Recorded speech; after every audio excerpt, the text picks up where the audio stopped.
Captain Miller directed by Arun Madheswaran. ഞാൻ ഇതുവരെ കണ്ടിട്ടുള്ള തമിഴ് സിനിമകളിൽ ഏറ്റവും കിടിലമായിട്ടുള്ള ഒരു തിയേറ്റർ എക്സ്പീരിയൻസ് ആയിരുന്നു ക്യാപ്റ്റൻ മില്ലറിൻ്റെത്. ഒരു ഗംഭീര സിനിമ. ഈ സിനിമയുടെ സിനിമാറ്റോഗ്രാഫി ചെയ്തിരിക്കുന്നത് സിനിമ ഡയറക്റ്റ് ചെയ്തിട്ടുള്ളത് അരുൺ മധേശ്വരനാണ്. മുമ്പ് അദ്ദേഹം ചെയ്തിട്ടുള്ളത് സാനി കായിതം, അതുപോലെ തന്നെ റോക്കി പോലുള്ള സിനിമകളൊക്കെ എൻ്റെ ഫേവറേറ്റ് സിനിമകളാണ്. അതുപോലെ തന്നെ ഈ സിനിമയുടെ സിനിമാറ്റോഗ്രാഫി സിദ്ധാർത്ഥ നൂനി, അതുപോലെ തന്നെ മ്യൂസിക് ജി.വി. പ്രകാശ്. അറിയാലോ, ചില സീനുകളൊക്കെ എലവേറ്റ് ചെയ്ത് ഗംഭീര ലെവലിലാണ് ആ സിനിമയെ എടുത്തു വെച്ചിട്ടുള്ളത്. ബാക്ക്ഗ്രൗണ്ട് സ്കോറിംഗ് കൊണ്ട് സിനിമയുടെ സ്റ്റോറി എഴുതിയിരിക്കുന്നതും അരുൺ മധേശ്വരൻ തന്നെയാണ്.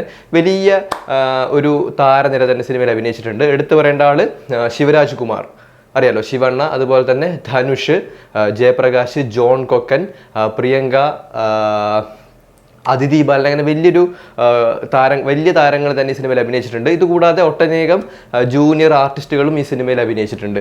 അപ്പോൾ ഈ സിനിമ പ്ലേസ് ചെയ്തിരിക്കുന്നത് ഒരു പീരീഡ് ഡ്രാമയാണ്. പ്ലേസ് ചെയ്തിരിക്കുന്നത് ബ്രിട്ടീഷ് ഇന്ത്യയിലാണ്. ബ്രിട്ടീഷ് ഇന്ത്യയിൽ ഒരു തമിഴ് ഗ്രാമത്തിലാണ് ഈ സ്റ്റോറി നടക്കുന്നത്. അപ്പോൾ അന്നത്തെ കാലത്ത് നിലനിന്നിരുന്ന ജാതീയമായിട്ടുള്ള പ്രശ്നങ്ങൾ, ഇവരെ ഭരിക്കുന്ന രാജാക്കന്മാർ, സ്വാതന്ത്ര്യ സമര പോരാട്ടങ്ങൾ, അവിടെയാണ് ഈ ഒരു സ്റ്റോറി നടക്കുന്നത്. സിനിമയിലെ ധനുഷിന്റെ കഥാപാത്രം അനലേസൻ എന്നാണ് ആ കഥാപാത്രത്തിന്റെ പേര്. ഏസൻ, അങ്ങനെയാണ് അദ്ദേഹത്തെ വിളിക്കുന്നത്. ഈ ഏസനാണ് പിന്നീട് മില്ലറായിട്ട് മാറുന്നത്. അപ്പോൾ ഇദ്ദേഹത്തിന്റെ കമ്മ്യൂണിറ്റി എന്ന് പറയുന്നത് വർക്കിംഗ് ക്ലാസ് കമ്മ്യൂണിറ്റിയാണ്. അതായത് സൊസൈറ്റിയിലെ ഏറ്റവും താഴേക്കിടയിലുള്ള അല്ലെങ്കിൽ താഴ്ത്തപ്പെട്ട ഒരു കമ്മ്യൂണിറ്റിയിൽ പെടുന്ന ആളാണ് ഈ അനലേസൻ. അദ്ദേഹത്തിന്റെ ചേട്ടനാണ് സെങ്കണ്ണ. അപ്പോൾ ഈ സെങ്കണ്ണ എന്ന് പറയുന്ന ക്യാരക്ടറിനെ ചെയ്തിട്ടുള്ളത് ശിവരാജ് കുമാറാണ്. അദ്ദേഹം സ്വാതന്ത്ര്യ സമര പോരാട്ടത്തിലൊക്കെ പങ്കെടുക്കുന്ന അല്ലെങ്കിൽ അങ്ങനെ പ്രവർത്തിച്ചു പോകുന്നൊരു വ്യക്തിയാണ്. പലപ്പോഴും മാത്രമേ ഇദ്ദേഹത്തിന്റെ വീട്ടിൽ വരാറുള്ളൂ. അപ്പോൾ ഈ അനലേസന്റെ കമ്മ്യൂണിറ്റി എന്ന് വെച്ചാൽ ഇവർക്ക് അമ്പലത്തിനകത്ത് പോകാനോ അതുപോലെ തന്നെ ചെരുപ്പിട്ട് നടക്കാനുള്ള സ്വാതന്ത്ര്യം ഒന്നുമില്ല. അതായത് അന്നത്തെ ജാതീയമായിട്ടുള്ള എല്ലാ പ്രശ്നങ്ങളും ആ ഒരു ഭാഗത്ത് കാണിച്ചു തരുന്നുണ്ട്. അതായത് ഒരു സോഷ്യൽ ഇഷ്യൂ കാണിക്കാൻ വേണ്ടി, ഒരു രാഷ്ട്രീയം പറയാൻ വേണ്ടി അങ്ങനെ കുത്തിക്കയറ്റിയ പോലെ നമുക്ക് ഫീൽ ചെയ്യില്ല. അതായത് സിനിമയുടെ സ്റ്റോറിയിൽ തന്നെ പറഞ്ഞു പോയിട്ടുള്ള, വളരെ നീറ്റായിട്ട് പറഞ്ഞു പോയിട്ടുള്ള ഭാഗങ്ങളാണ് ഇതൊക്കെ. അപ്പോൾ നമ്മുടെ ഏസൻ, ധനുഷ് അവതരിപ്പിക്കുന്ന ഏസന് വേൽമതി എന്ന് പറയുന്ന ഒരു രാജകുടുംബത്തിലെ ഒരു പെൺകുട്ടിയോട് തോന്നുന്ന പ്രേമവും ഇവളെ കാണാനായിട്ട് അമ്പലത്തിനകത്ത് പോകുന്നതൊക്കെ സിനിമയിൽ കാണിച്ചിരുന്നുണ്ട്. അതായത് ഇവർക്ക് അമ്പലത്തിനകത്തേക്ക് കടക്കാൻ വേണ്ടി പറ്റില്ല, ചെരുപ്പിട്ട് അവർക്ക് പുറത്തെവിടെ നടക്കാൻ വേണ്ടി പറ്റില്ല എന്ന് മാത്രമല്ല, അമ്പലത്തിനകത്ത് പ്രവേശിക്കാനുള്ള സ്വാതന്ത്ര്യമൊന്നും അന്നത്തെ കാലത്ത് ഉണ്ടായിരുന്നില്ല. പക്ഷെ അവർ ഒളിച്ചും പാത്തൊക്കെ ഈ അമ്പലത്തിനകത്ത് പോകുന്നതും പിന്നീട് അവിടുന്ന് വിദഗ്ധമായിട്ട് രക്ഷപ്പെടുന്നതൊക്കെ സിനിമയിൽ കാണിക്കുന്നുണ്ട്. ഈ സിനിമയിൽ ധാരാളം പൊളിറ്റിക്കൽ ഡയലോഗ്സ് കടന്നു വരുന്നുണ്ട്. അതിലൊന്ന് വേൽമതിയും അതുപോലെ തന്നെ നമ്മുടെ അതിഥി ബാലൻ അവതരിപ്പിക്കുന്ന ഒരു കഥാപാത്രമുണ്ട് ശകുന്തള. ഇവർ തമ്മിൽ സംസാരിക്കുന്ന ഒരു ഡയലോഗ് ഉണ്ട്. അതായത് ഈ ജാതീയമായിട്ടുള്ള പ്രശ്നങ്ങൾ, ആ പാവപ്പെട്ട ആളുകൾക്ക് എന്തുകൊണ്ടാണ് അമ്പലത്തിനകത്തേക്ക് കയറി വരാൻ പറ്റാത്തത്, അല്ലെങ്കിൽ എന്തുകൊണ്ടാണ് അമ്പലത്തിൽ പ്രവേശിക്കാൻ വേണ്ടി പറ്റാത്തത് എന്ന് ഈ വേൽമതി ചോദിക്കുന്ന സമയത്ത് ശകുന്തള പറയുന്ന വലിയ പൊളിറ്റിക്കൽ ആയിട്ടുള്ള ഒരു സ്റ്റേറ്റ്മെന്റ് ഉണ്ട്. അതായത് ഇവിടെ എല്ലാവരും അടിമത്തത്തിലാണ്. അതായത് ഈ സവർണറായിട്ടുള്ള ആളുകളുടെ അടിമത്തത്തിലാണ് എല്ലാ ആൾക്കാരും ജീവിച്ചു പോകുന്നത്. സ്ത്രീകളായ നമ്മൾ പോലും അടിമകളാണ്. അപ്പോൾ നമ്മൾ പറയുന്നത് പോലെ, നമ്മളിപ്പോൾ ഇതിനെതിരെ പ്രതികരിക്കുന്നത് കൊണ്ട് ഈ സൊസൈറ്റിയിൽ വലിയ മാറ്റമൊന്നും സംഭവിക്കാൻ വേണ്ടി പോകുന്നില്ല, അല്ലെങ്കിൽ ആണുങ്ങൾ ഇത് കേൾക്കാൻ വേണ്ടി പോകുന്നില്ല. നമ്മൾ പറയുന്നത് പോലെ, അല്ലെങ്കിൽ സ്ത്രീകൾ പറയുന്നത് പോലെ ആണുങ്ങൾ കേൾക്കണമെങ്കിൽ സ്ത്രീകൾക്ക് അധികാരം കിട്ടണം. ഇങ്ങനെ ഒരുപാട് പൊളിറ്റിക്കലായിട്ടുള്ള ഡയലോഗും കാര്യങ്ങളൊക്കെ ഈ സിനിമയിൽ കയറി വരുന്നുണ്ട്. അതായത് പൊളിറ്റിക്കലായിട്ടുള്ള ഡയലോഗ് പറയാൻ വേണ്ടി കുത്തിക്കയറ്റിയത് പോലെയൊന്നുമല്ല, വളരെ നീറ്റായിട്ട് ആ സിറ്റുവേഷൻ അനുസരിച്ച് പറഞ്ഞു പോകുന്ന ധാരാളം പൊളിറ്റിക്കൽ സ്റ്റേറ്റ്മെൻറ്റുകൾ ഈ സിനിമയിലുണ്ട്. അതുപോലെ തന്നെ ഞാൻ നോട്ട് ചെയ്ത മറ്റൊരു ഡയലോഗ് ഉണ്ട്. അതായത് നമ്മുടെ ഏസൻ കുറച്ച് കഴിയുമ്പോഴത്തേക്ക് മിലിറ്ററിയിൽ ചേരാൻ വേണ്ടിയിട്ട്, ബ്രിട്ടീഷ് മിലിറ്ററിയിൽ ചേരാൻ വേണ്ടിയിട്ട് അദ്ദേഹം തയ്യാറെടുക്കുന്നുണ്ട്. അതായത് അന്ന് സ്വാതന്ത്ര്യ സമരം നടക്കുന്ന സമയത്ത് അറിയാലോ, ബ്രിട്ടീഷ് മിലിറ്ററിയിൽ എല്ലാ ആൾക്കാരും ബ്രിട്ടീഷുകാരൊന്നുമല്ല, ഇന്ത്യക്കാരായിട്ടുള്ള ആളുകളും ഇന്ത്യൻ പൗരന്മാരായിട്ടുള്ള ആളുകളും ഈ സൈനിക സേവനം ചെയ്യുന്നുണ്ട്. അപ്പോൾ ഇതിലേക്ക് പോകാനായിട്ട് ധനുഷ് അപ്ലൈ ചെയ്ത് ഇയാൾക്ക് ജോലി കിട്ടുന്ന സമയത്ത് നമ്മുടെ സെങ്കണ്ണ, അതായത് ശിവൻ അവതരിപ്പിക്കുന്ന കഥാപാത്രം, ധനുഷിന്റെ ചേട്ടൻ ഈ ധനുഷിനെ കാണാൻ വേണ്ടി വരും. അപ്പോൾ ധനുഷിന്റെ ചേട്ടൻ സ്വാതന്ത്ര്യ സമര പോരാളിയാണ്, അല്ലെങ്കിൽ അങ്ങനെ ഒരു ആക്ടിവിസ്റ്റാണ്. അപ്പോൾ ഇയാളോട് ചോദിക്കും, നീ എന്തിനാണ് ഇങ്ങനെ ബ്രിട്ടീഷുകാർക്ക് വേണ്ടി വർക്ക് ചെയ്യാൻ വേണ്ടി പോകുന്നു ചോദിക്കുന്ന സമയത്ത് ഈ ധനുഷിന്റെ ഏസൻ എന്ന് പറയുന്ന കഥാപാത്രവും ശിവണ്ണയും തമ്മിലുള്ള ഒരു കോൺവെർസേഷൻ വരുന്നുണ്ട്. അതാണ് ഈ സിനിമയിലെ ഒരു വലിയ പൊളിറ്റിക്കൽ ആയിട്ടുള്ള ഭാഗം. അതായത് ധനുഷിന്റെ ക്യാരക്ടർ പറയുന്നുണ്ട്, നമ്മൾ ഇപ്പോൾ ബ്രിട്ടീഷുകാർക്കെതിരെ പോരാടി, അല്ലെങ്കിൽ സ്വാതന്ത്ര്യത്തിന് വേണ്ടി പോരാടി കഴിഞ്ഞാൽ ഈ ബ്രിട്ടീഷുകാർ ഇവിടെ വിട്ടുപോയി കഴിഞ്ഞാൽ നമ്മൾ വീണ്ടും ഈ രാജാവിൻ്റെ അണ്ടറിൽ തന്നെയാണ് ജീവിക്കുന്നത്. ഇവിടെ നമുക്ക് എന്ത് സ്വാതന്ത്ര്യമാണുള്ളത്? അതായത് നമുക്ക് ഒരു ഹ്യൂമൻ വേസ്റ്റിൻ്റെ വില പോലും ഈ രാജാക്കന്മാർ തരുന്നില്ല. നമുക്ക് സ്വതന്ത്രമായിട്ട് നടക്കാനോ അല്ലെങ്കിൽ ചെരുപ്പിട്ട് നടക്കാനോ അമ്പലത്തിനകത്ത് കയറാനോ പറ്റില്ല. ചെരുപ്പിട്ട് നമുക്ക് നടക്കാനുള്ള സ്വാതന്ത്ര്യം പോലും ഇല്ല. പക്ഷേ ബ്രിട്ടീഷുകാരനാണെങ്കിൽ എനിക്ക് ഷൂ തരും.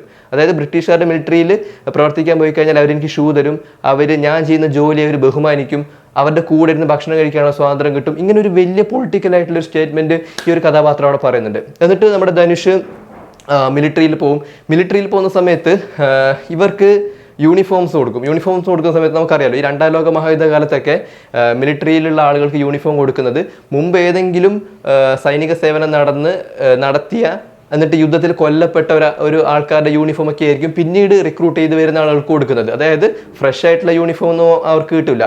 മുമ്പ് എപ്പോഴെങ്കിലും സൈന്യത്തിൽ ജോലി ചെയ്ത് യുദ്ധത്തിൽ കൊല്ലപ്പെട്ട ആൾക്കാരുടെ യൂണിഫോം തന്നെയാണ് പിന്നീട് ഉപയോഗിച്ച് വരുന്നത്. അപ്പോൾ ധനുഷിന് അവിടെ വെച്ച് കിട്ടുന്ന യൂണിഫോമിൽ എഴുതിയിട്ടുള്ള ആ നെയിം പ്ലേറ്റിൽ എഴുതിയിട്ടുള്ള പേരാണ് മില്ലർ.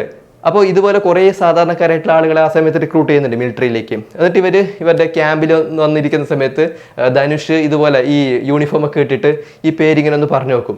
ജനറൽ മില്ലർ, അതുപോലെ തന്നെ ശിപായി മില്ലർ, സർജന്റ് മില്ലർ. ഇതൊക്കെ കഴിഞ്ഞതിന് ശേഷമാണ് നമ്മുടെ പേര് പറയുന്നത് ക്യാപ്റ്റൻ മില്ലർ. അതാണ് അതിൻ്റെ ഏറ്റവും ചേരുന്ന പേര് എന്ന് വെച്ചാൽ ക്യാപ്റ്റൻ മില്ലറാണ്. അപ്പോൾ ഈ ക്യാമ്പിൽ വെച്ചിട്ട് ഒരു 2-3 കഥാപാത്രങ്ങളെ ഇൻട്രൊഡ്യൂസ് ചെയ്യുന്നുണ്ട്. അതിലൊരാൾ നമ്മുടെ അശ്വിൻ കുമാറാണ്. അശ്വിൻ നിങ്ങൾക്കറിയാം, ധ്രുവങ്ങൾ 16 സിനിമയിലൊക്കെ അഭിനയിച്ചിട്ടുള്ള ആളാണ്. ഈ സിൽവസ്റ്റർ സ്റ്റലോണിൻ്റെയും കമലഹാസൻ്റെ എല്ലാം വോയിസ് ചെയ്യുന്നില്ലേ, ആ ട്രെഡ്മില്ലിൽ നിന്നിട്ട് ഡാൻസ് എല്ലാം കളിക്കുന്ന ഒരു ആൾ നിങ്ങൾക്ക് അറിയുന്ന ആൾ തന്നെയായിരിക്കും. അപ്പോൾ ഈ അശ്വിൻ കുമാർ എന്ന് വെച്ചാൽ കുറച്ചുകൂടി എലൈറ്റ് ക്ലാസ് ആയിട്ടുള്ള ഒരു ആളാണ്, കുറച്ചുകൂടി ഉയർന്ന ജാതിയിലുള്ള ഒരാളാണ്. അപ്പോൾ ഒരു സിറ്റുവേഷൻ ആ ക്യാമ്പിൽ വെച്ച് നടക്കുന്നുണ്ട്. അതായത് ഇവരിങ്ങനെ കുറേ സാധാരണക്കാരായിട്ടുള്ള ആളുകൾ ഇങ്ങനെ പുതിയ യൂണിഫോം ഒക്കെ കിട്ടി വരുന്ന സമയത്ത് ഒരു കഥാപാത്രം ഇങ്ങനെ വരും. ഒരു സാധാരണക്കാരനായിട്ടുള്ള ഒരാൾ, ഒരു വർക്കിംഗ് ക്ലാസ് കമ്മ്യൂണിറ്റിയിൽ പെടുന്ന ഒരാൾ വന്നിട്ട് ഇയാൾക്ക് എഴുത്തും വായനൊന്നും അറിയില്ല. അപ്പോൾ ഇയാളിങ്ങനെ യൂണിഫോമിൽ എഴുതിയിട്ടുള്ള പേര് വേറൊരാളെ കൊണ്ട് വായിപ്പിക്കും. അപ്പോൾ ഇയാളുടെ പേരെന്തോ ഒരു സാധാരണ പേരെന്താണ്, എന്തോ ഒരു തമിഴ് ലോക്കൽ നെയിമാണ്. അപ്പോൾ ഇയാളുടെ യൂണിഫോമിൽ എഴുതിയിട്ടുള്ള പേര് വേറൊരാളെ കൊണ്ട് വായിപ്പിക്കുന്ന സമയത്ത് ഇയാൾ വായിക്കും സ്റ്റീഫൻ എന്ന് വായിക്കും. സ്റ്റീഫൻ എന്നാണ് അതിലിട്ടുള്ളത്. അപ്പോൾ ഇയാളിങ്ങനെ സ്റ്റീഫൻ എന്ന് പറഞ്ഞു പോകുന്ന സമയത്ത് ഈ അശ്വിൻ്റെ കഥാപാത്രം ചോദിക്കും, എന്താണ് അതിൻ്റെ പേര്, ആ യൂണിഫോമിൽ എന്ത് വരെ എഴുതിയിട്ടുള്ളത്? അപ്പോൾ ഇവൻ പറയും സ്റ്റീഫൻ. കണ്ട ആടിനെയും എരുമയൊക്കെ മേയിച്ചെടുക്കുന്ന നിനക്ക് ഇട്ടിട്ടുള്ള പേര് കണ്ടില്ലേ, സ്റ്റീഫൻ.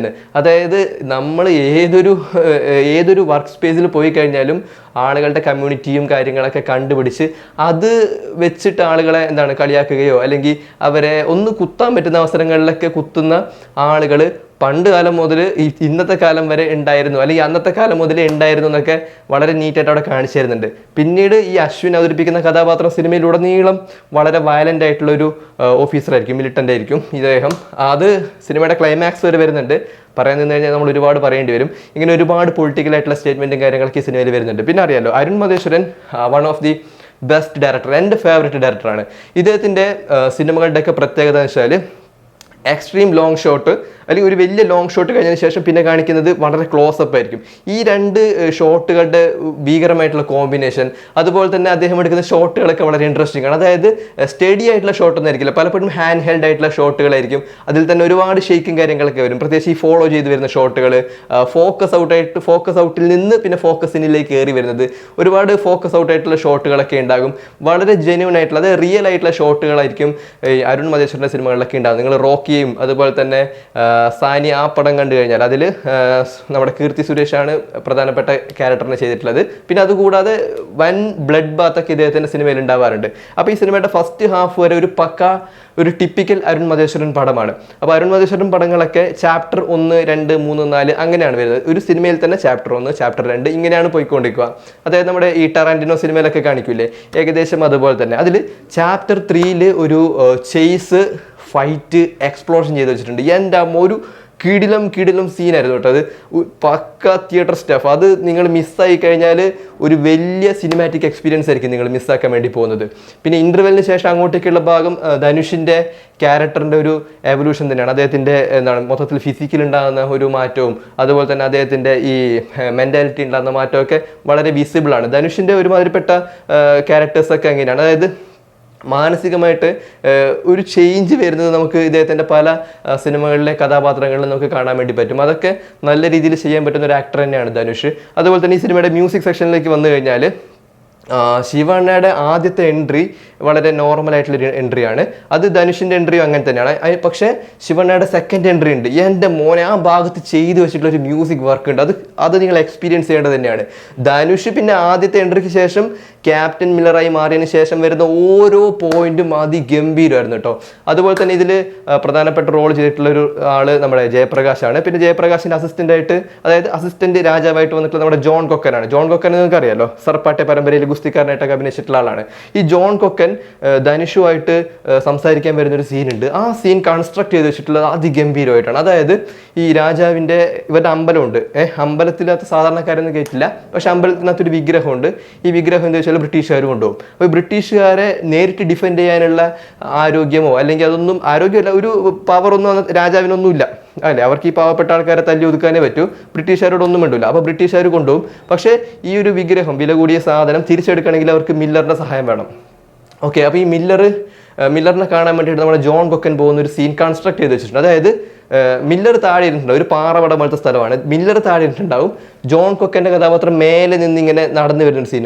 അതായത് അപ്പോഴും ആ ഒരു ഡോമിനൻസ് നിലനിൽക്കുന്നുണ്ട്. അതായത് ധനുഷ് താഴെയും കൊക്കൻ മേലെയായിട്ട് ആ ഒരു സീൻ കൺസ്ട്രക്ട് ചെയ്ത് വെച്ചിട്ടുള്ളത്. അതുപോലെ തന്നെ ക്ലൈമാക്സ് ഫൈറ്റിൽ ധനുഷും ശിവണ്ണയും പിന്നെ വേറൊരു പേരറിയാത്തൊരു ആക്ടറുണ്ട്. ഈ ട്രയോ ഇങ്ങനെ കയറി വരുന്നൊരു സീനും ബാക്ക്ഗ്രൗണ്ടിൽ ഒരു എക്സ്പ്ലോഷൻ നടക്കുന്ന സീനുണ്ട്. അതൊക്കെ ചെയ്തു വെച്ചിട്ടുള്ള അതിഗംഭീരമാണ്, ഒരു പക്ക ഹോളിവുഡ് സാധനമായിരുന്നു. അതുപോലെ തന്നെ ഈ ധനുഷ് പിന്നീട് ഒരു കൊള്ള സംഘത്തിൻ്റെ ഭാഗമാകുന്നുണ്ട്. ആ കൊള്ള സംഘത്തിൽ തന്നെ മറ്റൊരു പെൺകുട്ടിയെ പരിചയപ്പെട്ടതിന് ശേഷം ഇവർ തമ്മിൽ നടക്കുന്ന ഒരു കോൺവെർസേഷൻ ഉണ്ട്. അപ്പോൾ അതിൽ എക്സാക്റ്റ് ഡയലോഗ് എനിക്ക് ഓർമ്മയില്ല. അതിലിവർ സംസാരിക്കുന്ന സമയത്ത് ഈ ജെൻഡർ ന്യൂട്രാലിറ്റിയെ പറ്റിയിട്ട് നേരിട്ട് പറയുന്നതല്ല കേട്ടോ, ഒരു ഡയലോഗിൽ വരുന്ന എനിക്കങ്ങനെ ഫീൽ ചെയ്തൊരു സാധനമുണ്ട്. അതായത് ഇവർ സംസാരിക്കുന്ന സമയത്ത് ഈ പെൺകുട്ടി ഇങ്ങനെ പറയും, നീ ഒരു പുരുഷനും ഞാനൊരു സ്ത്രീയുമാണെന്ന് പറയുന്ന സമയത്ത് മില്ലർ പറയുന്നുണ്ട്, നീ റൈഫിളിൽ ബുള്ളറ്റ് ലോഡ് ചെയ്തുകൊണ്ടിരിക്കുന്ന ആളും ഞാനിവിടെ പാത്രം കഴുകുന്ന ആളുമാണ്. അങ്ങനെ ഒരു സാധനം ഇവിടെ വരുന്നുണ്ട്. അതായത് രാഷ്ട്രീയം പറയാൻ വേണ്ടി കുത്തിത്തിരികിയിട്ടുള്ള സാധനങ്ങളല്ല, പക്ഷെ വളരെ അന്തർലീനമായിട്ട് പറഞ്ഞു പോയിട്ടുള്ള ഒരുപാട് പൊളിറ്റിക്കൽ സ്റ്റേറ്റ്മെൻറ്റുകൾ ഈ സിനിമയുണ്ട്. അങ്ങനെ മൊത്തത്തിൽ നോക്കുകയാണെങ്കിൽ ഒരു ഗംഭീര തിയേറ്റർ എക്സ്പീരിയൻസ് തന്നെയായിരുന്നു ക്യാപ്റ്റൻ മില്ലർ. ഞാൻ ഇനിയും സംസാരിക്കുന്നത് കഴിഞ്ഞാൽ ചിലപ്പോൾ ഈ സിനിമയുടെ സ്റ്റോറി മൊത്തം പറഞ്ഞു പോകും. ഡോണ്ട് മിസ് ദിസ് മൂവി, അത്രേ എനിക്ക് പറയാനുള്ളൂ.